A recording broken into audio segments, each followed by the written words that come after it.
400 पार। अब का इनका है बंटाधार। अच्छा, ये राजपूत समाज से पंगा लिया है। ने भी महेश्वर भाई गद्दार है वो कि मोदी योगी को जो अपना बाप नहीं समझते, वो अपने बाप को बाप नहीं समझते। अब पता मोदी योगी को सबके बाप हो जाएंगे वो। महेश जी अपने कितने बाप बदलेंगे। मुलायम सिंह की गोद में भी बैठे थे पूर्व में, वो भी इनके बाप थे, और जो इनकी माँ ने इनके बाप ने जन्म दिया वो भी ये थे। कितने बाप है इनके, कितने बाप बदलेंगे। सिर्फ इस्तेमाल कैसे, जैसे मसाले में तेजपात का पत्ता कामयाब होता है ना, बिना उसके सब्जी बिरयानी कुछ नहीं बनती। ये हमें इस्तेमाल करते हैं बीजेपी वाले। इस्तेमाल करते हैं, चाट के वोट लेके तेजपात का पत्ता चाटा और कचरा में फेंक दिया। बस हमको सिर्फ इस्तेमाल करते हैं। नमस्कार, मैं हूं आपके साथ कोमल सिसोदिया और आप देख रहे हैं वॉइस हाई इंडिया। और इस वक्त हम मौजूद हैं गौतम बुद्ध नगर, लोकसभा पड़ती है ये, और यहाँ पर आप देख सकते हैं कि चोला चौकी बुलंदशहर में यहाँ पे आज महापंचायत का आयोजन था, क्षत्रिय महासभा का, ठाकुर पूरन सिंह द्वारा। लेकिन यहाँ तमाम लोग मौजूद हैं और सीधा बात करेंगे कि चुनाव में इस बार क्या माहौल है और हवा किस तरफ चल रही है, क्या लहर है। क्या नाम है आपका? मेरा नाम हाजी सईद है। जी, थोड़ा सा आगे आ जाइए जी। क्या कहना है आपका, इस बार क्या लग रहा है? 400 पार का नारा है मोदी जी की गारंटी के साथ। वो तो जुमलेबाजी है, 400 पार जुमलेबाजी है, और जितने भी काम उन्होंने बोले अभी तक जुमलेबाजी के बोले। अच्छा। किसी चीज पे भी पूरे नहीं उतरे। 15 लाख रुपए खाते में आ जाएंगे वो नहीं आए। अच्छा। 2 करोड़ नौकरियां थी वो नहीं मिली, और जो लेडीजों का वो था पेंशन मिलने का वो नहीं मिला। तो क्या है, जुमलेबाजी है। अब की तो ये सोचा छत्तीस समाज के बारे में जो गलत सलत अल्फाज बोले गए हैं, वो हमारे अपनी माता बहनों के बारे में जो हमें क्या है सुना गया है, उस चीज की जागृति है। अच्छा। बीजेपी को जमाया भी हम नहीं है और उखाड़ेंगे भी हम ही। तो क्या लगता है इस बार जो है कौन से मुद्दे हावी रहने वाले चुनाव? मुद्दे वही मुद्दे हैं जो हम उसके हैं।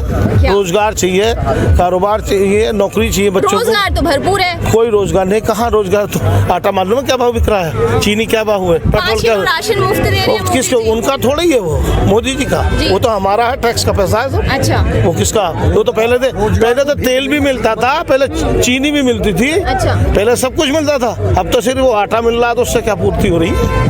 क्या आप गुजारा कर लेंगे आप उसमें 5 किलो आटे में? 80 करोड़ जन्नत को गरीब तो फकीर तो बना दिया, भिखारी बना दिया। अच्छा। हाँ, और क्या कर दिया? मांगना सिखा रहे हैं ना ये मांगना सिखा रहे हैं। ये काम नहीं दिखा रहे। रोजगार देते तो ये मांगने की जरूरत नहीं पड़ती। जो चीज है, और ये कहते हैं ना हमेशा 400 पार 400 पार 400 पार। ये नहीं पता ये कौन सा टेंट वाला जो इन्हें 400 पार की कुर्सी दे रहा है। 400 पार निकालेगी। 400 पार। अब का इनका है बंटाधार। अच्छा। ये राजपूत समाज से पंगा लिया है। अरे मोदी और शाह जी जो बोल रहे हैं, जिन्होंने लिया ना राजपूत का, ना तो उसने रूपाला ने जो पगड़ी उछाली है उसको उसकी औकात दिखाएगा। राजस्थान गुजरात वाले भी सब दिखा रहे। और अब है नोएडा का नंबर जो है बैठा ना यहाँ पे, जब गांव से आया था ना स्कूटर से, आज भी बोलता है कि मैं स्कूटर से आया था, और तेरे को स्कूटर पे भेजने का काम ये नोएडा की जनता ही करेगी। ये ध्यान रख लेना। जो बैठा है ना कोरोना में भी, कोरोना में जो अपने हॉस्पिटल को, एक हॉस्पिटल था, आज कितने 13 हॉस्पिटल हैं। लेकिन ये नहीं देख रहे ये जनता का भविष्य के साथ जो खिलवाड़ इसने करा है, अब की बार बेड़ा पार है, इसका ये ध्यान रख लें। अच्छा, तो क्या बीते 10 साल में सांसद महेश शर्मा ने क्या कोई काम नहीं किया जनता? कोई काम किया? उसने तो शकल तक भी ना दिखाई, यहाँ पे शकल तक भी नहीं दिखाई। अच्छा। बेवकूफ बना रहा है। आप भी मिल लो, अभी जाना उसके पास, क्या नाम महेश शर्मा से मिलना, क्या पर्ची कटवा के आ जाओ वहाँ से 1000 रुपए की, जब जाके मुलाकात होगी। तो मिलने के लिए भी पर्ची कटवा? डॉक्टर है भाई, वो डॉक्टर है, डॉक्टर से मिलने के लिए तो पर्ची कटवानी पड़ेगी, जब तो जाके मुलाकात होगी। अच्छा।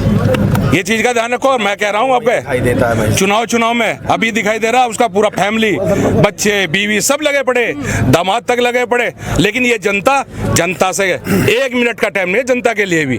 आज भी देख ले, गांव में किसी में दिखाई दे रहा वो? 10 साल गांव में भी नहीं आ रहा, वो कभी नहीं आता। अरे ये जो चीज करा है ना, मैं कहता हूँ आपके चैनल के माध्यम से, अब की बार राजेंद्र सोलंकी जी जीतेंगे यहाँ से। अच्छा। क्योंकि क्षत्रिय क्या 36 बिरादरी उनके साथ होगी। और मैं बहन जी का धन्यवाद करता हूँ जो उन्होंने एक राजपूत समाज पे विश्वास किया। और ये जनता भी, राजेंद्र सोलंकी जी पहली बार विधायक रहे थे और आज तक उन पर कोई ऐसा दाग नहीं है।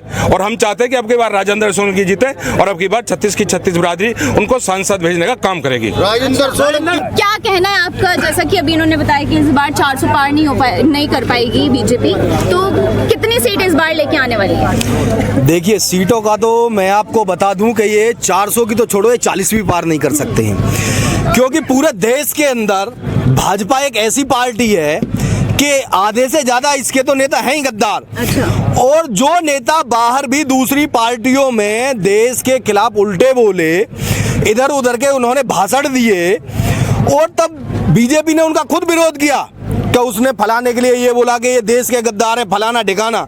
लेकिन मोदी जी कहते हैं भैया तुम्हारा थोड़ा सा विरोध हम इसलिए कर रहे हैं कि सुबह को भूला शाम को घर वापस आ जाए तो भूला नहीं होता है। आप हमारे जैसे ही गद्दार हो। अच्छा। आप भाजपा के अंदर आके शामिल हो जाओ, कोई जेल नहीं होगी। किसी भी उस नेता को उठा के देख लो जिसने देश के खिलाफ षड्यंत्र रचे, उल्टा देश को लूटा है, वो सारे के सारे आज भर्ती हैं तो मोदी की गोद में भर्ती हैं। मोदी जी तो कहते सभी भ्रष्टाचारी जेल में भेज दिए। कौन सा जेल में भेज दिया बताओ? आप देख लेना, पुरुषोत्तम रूपाला को जेल भेजा, गृह मंत्री को जेल भेजा। गृह मंत्री कौन है ये आपको पता होगा? आपका फोटो भी देखोगे सारे। जी। भाई सबसे बड़ा तो वहीं बैठा है, ये तो छोटे मोटे वो भ्रष्टाचारी। भ्रष्टाचारी आपको बताने की जरूरत नहीं है, चैनल वालों को बताने की जरूरत थोड़ी है। सारे आंकड़े बताने के। आपको मैं एक बात बताना चाहता हूँ, अमित शाह की आप पुरानी हिस्ट्री देखिए, कितने पढ़े लिखे हैं अमित शाह, कितने पढ़े लिखे हैं अमित शाह, इनकी पुरानी हिस्ट्री देखिए, कितने तो इनके नाम मर्डर हैं। अच्छा। कितने गुजरात में इनके नाम मुकदमे हैं, सबको निकलवा कर देख लो। और अब की बार आप इन्होंने ना देश की जनता को और विपक्षियों को राजनीति करनी सिखा दी है। अब की बार यदि विपक्षियों की सरकार आ गई तो पूरी की पूरी भाजपा के जितने भी बड़े नेता है ना, क्योंकि सारे माफिया सारे गुंडे आधे से ज्यादा भाजपा के अंदर शामिल हैं। अच्छा। सबकी ईडी की जांच होगी, फिर सीबीआई और ईडी किसकी होगी? जो आज विपक्ष में है कल को सीबीआई ईडी उनकी होगी, और तब कल को इनकी जांच होगी तो ये सारे के सारे जेल के अंदर होंगे। और आपने देखा होगा कि अटक से लेके कटक तक, कश्मीर से लेके कन्याकुमारी तक बीजेपी का पसीना छूटा हुआ है। ये अपने स्टार प्रचारकों को बुला रहे हैं। अभी तक का मैं वादा कर रहा हूं कि गौतम बुद्ध नगर जिले में राजेंद्र सोलंकी जी की स्टार प्रचारक कौन है? जनता। जनता अपने आप इनके प्रोग्राम लगवाती है, गांव गांव खुद इनका प्रचार कर रही है। महेश शर्मा के पसीने छूट रहे हैं, कभी योगी जी को बुलाते हैं, कभी राजनाथ जी को, कभी अमित शाह को, कभी किसी को, गांव गांव घूम रहे हैं। कुछ मिल रहा है, हासिल हो रहा है, लेकिन एक बात कहना नहीं बोलते, 400 पार। अरे भैया कहाँ से आएगी? इसकी कोई मशीन बना रखी है क्या 400 पार की? उसको तो बताओ ना कि 400 पार आएंगे कहाँ से? वोटर कहाँ से लाएंगे? किस देश से वोटर लाएंगे? कहां पर वो फर्जी वोटें बनवा रखे ईवीएम में? अब की बार फूल मंडी को युद्ध का मैदान बना देंगे। खुले शब्दों में कह रहे हैं, जितने लोग वोट डालेंगे उतने लोग वोट खुलवाने के लिए भी राजेंद्र सोलंकी जी के साथ फूल मंडी पहुंचेंगे। ये सोच रहे हो ना कि ईवीएम को चेंज कर देंगे? एक वोट को भी चेंज नहीं करने देंगे। ये दोनों एक बार 5 साढ़े 5 लाख वोटों से जीते, एक बार 3 साढ़े 3 लाख वोटों से जीते, 8 साढ़े 8 लाख वोट होगी।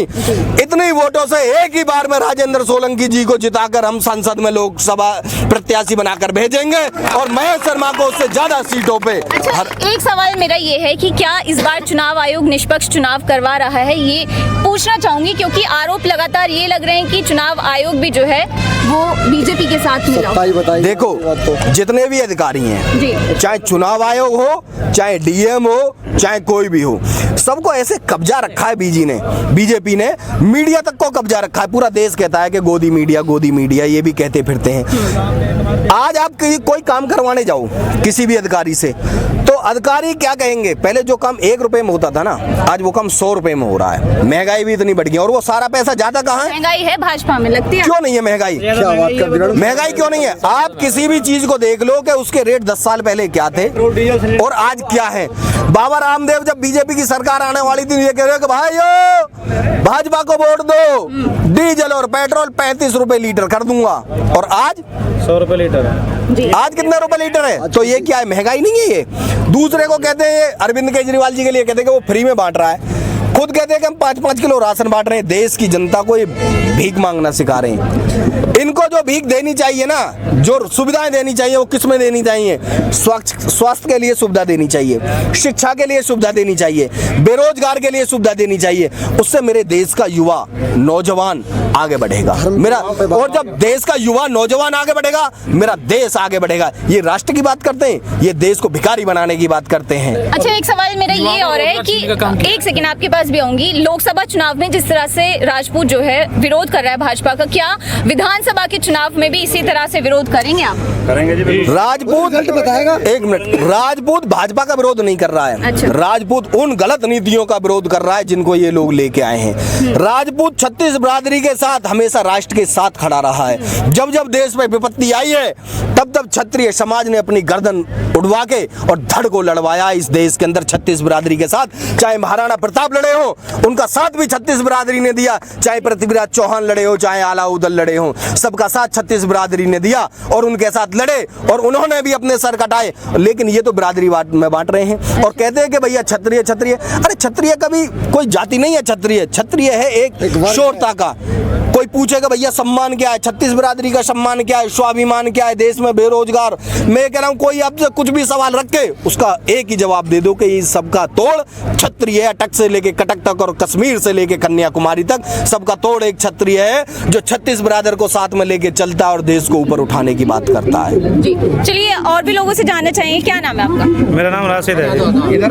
क्या लगता है इस बार कि मोदी जी जिस गारंटियों की बात कर रहे हैं, क्या उन गारंटियों को लेकर के वो 400 पार की जो नैया है पार लगा पाएंगे? नहीं, 400 पार वो कह रहे हैं, 400 पार उन्होंने अपनी जेब में पर्ची बना के रख लिया। 400 पार की जनता से उन्होंने पूछ लिया है वोट देने के लिए। अपने आप में नहीं, अपने आप में बताओ, जांच का विषय उन्होंने अपने पास रख रखी है पर्ची। नाराजगी क्यों है भाजपा से? मोदी जी ने नहीं, नाराजगी कुछ नहीं है। नाराजगी है राजपूत समाज को उन्होंने बेदखल करके रखा है एक साइड में।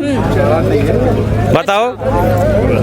और ऊपर से कह रहे हैं कि राष्ट्रवाद। और ये कहते हैं राष्ट्र की बात कि जो भाजपा को वोट नहीं देगा वो देश के खिलाफ है। नहीं, भी महेश शर्मा समझो गद्दार है वो। कि मोदी योगी को जो अपना बाप नहीं समझते, वो अपने बाप को बाप नहीं समझते। अब बताओ मोदी योगी को सबके बाप हो जाएंगे वो?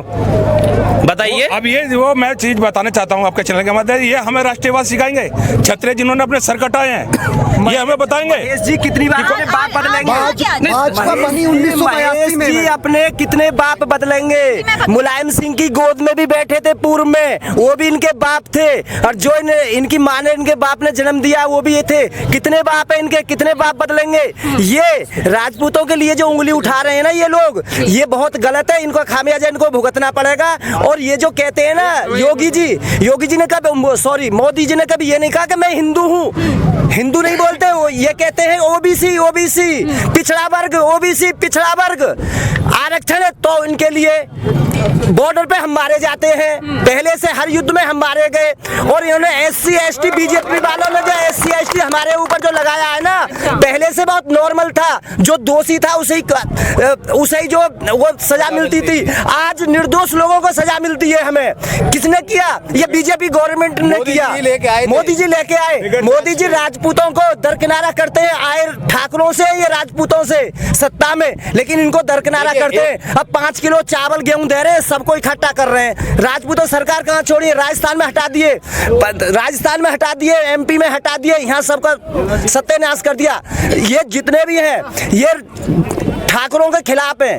ठाकुरों का दिल पे पैर रखा है बीजेपी ने। बीजेपी तो ठाकुरों की सरकार मानी जाती है। हाँ, बीजेपी ऐसा नहीं है। सिर्फ इस्तेमाल कैसे? जैसे मसाले में तेजपात का पत्ता कामयाब होता है ना, बिना उसके सब्जी बिरयानी कुछ नहीं बनती। ये हमें इस्तेमाल करते हैं बीजेपी वाले। बीजेपी वाले इस्तेमाल करते हैं, चाट के वोट लेके तेजपात का पत्ता चाटा और कचरा में फेंक दिया। बस हमको सिर्फ इस्तेमाल करते हैं। कभी हमारे किसी सुनो एक भी हमारे रोजगार में एक भी बच्चा ठाकुरों का लगा है तो अपने बल पे लगा है। आरक्षण की बात करते हैं, हम तो ये चाहते हैं आरक्षण को खत्म कर दो। नहीं, राशन भी बंद होना चाहिए। राशन इन्होंने तो बेरोजगारी को फैला दी। राशन से क्या है? राशन से कोई फायदा थोड़ी है। हम पहले भूखे थोड़ी थे। रोजगार के भी तो अवसर लेके आ रहे हैं ना। कहाँ लेके आ रहे? रोजगार के अवसर है। रोजगार के अवसर हैं। ये अगर 10 बार जीत जा और संसद में शपथ ले ले, शपथ लेने के बाद इनकी पेंशन 10 बार शुरू हो जाती है। इनके लिए रोजगार है, आम आदमी के लिए कोई रोजगार नहीं है। अरे ये मोदी अमित शाह ये जो चाणक्य कहते हैं ना अपने आप को, इनको ये ठाकुरी लाए थे राजपूत, इनको ठाकुरी को धरातल पर पहुंचाएंगे जमीन के अंदर। तो इस बार कसम खा ली है ठाकुरों ने इस बात की। अच्छा। राजेंद्र सोलंकी को जिताना है, संसद में पहुंचाना, हमारी बात वो उठाएंगे वहाँ संसद में। ये निश्चित कर लिया ठाकुरों ने।